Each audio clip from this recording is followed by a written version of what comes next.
সাপে যদি রাত্রে কামড়ায়, রাতের বেলায় সাপে কামড়াইছে, ওজার কাছে যায় লোকেরা।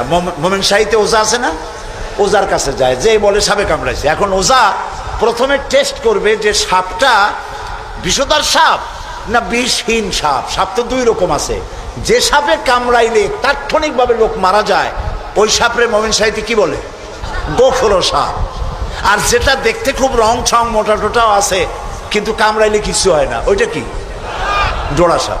এখন জোড়া সাপ না গোখরো সাপ কামড়াইলে কোনটায় দেখে তো নাই। এটা বোঝার জন্য ওঝা করে কি, সাপে দংশিত ব্যক্তির জিহ্বায় উপরে লবণ এবং ঝালওয়ালা মরিচ এগুলো দিয়ে দেয় জিহ্বার মধ্যে। যদি সে বলে পানি পানি লাগে, যত মরিচ দেয় তত কয় পানি পানি লাগে, তাহলে বুঝতে হবে বিষধর সাপে দংশন করেছে। আর যদি সে বলে যে ঝাল লাগতেছে, লবণ লাগতেছে, তাহলে বুঝতে হবে যে জোড়া সাপে কি করছে? দংশন করেছে। এটি হলো সাপ যদি বিষধর হয়, তো বিষধর সাপের বিষে সর্বপ্রথম যে কাজটা করে সেটা হলো জিহ্বার স্বাদকে নষ্ট করে দেয়। মানুষের ইমানের জন্য সব থেকে বিষাক্ত সাপ হলো শয়তান। এ যখন মানুষকে ওয়াসওয়াসা দেয়, আর শয়তানের ওয়াসওয়াসা যখন মানুষ পড়ে যায়, তখন তার ইমানের স্বাদ নষ্ট হয়ে যায়। তখন সিনেমাও ভালো লাগে, মসজিদও ভালো লাগে, ওয়াজও ভালো লাগে, গানও ভালো লাগে। এটি হলো অসুস্থ দিল। এবার মৃত্যু দিল কি?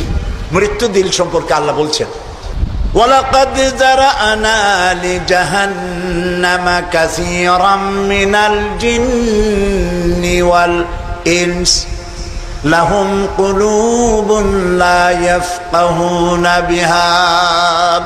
মানুষ আর জিনদের মধ্যে আল্লাহ তাআলা বলেন, আমি এক শ্রেণীর রেডিমেড জাহান্নামী তৈরি হয়েই আছে মানুষ এবং জিনের মধ্যে। ওরা কারা? লক্ষ্য করুন, মৃত্যু দিল কাদের? লাহুম কুলুবুন লা ইয়াফকাহুনা বিহা, যাদেরকে আমি হৃৎপিণ্ড দিয়েছি, বিবেক দিয়েছি, সব বোঝে, আমারে বোঝে না। আছে না এরকম কিছু বুদ্ধিজীবী? বলেন আছে না? কবি আছে না এমন কিছু? সাহিত্যিক আছে না এমন কিছু? নারীর সৌন্দর্য, নারীর রূপের সৌন্দর্যের ব্যাপারে কবিতা লিখতে লিখতে কলমের কালি শেষ হয়ে যায়, কিন্তু এই সৌন্দর্য কে দিলেন তার চিনতেই পারল না। ফুলের ব্যাপারে গান লেখে, কবিতা লেখে, ফুলের রং, ফুলের গন্ধ।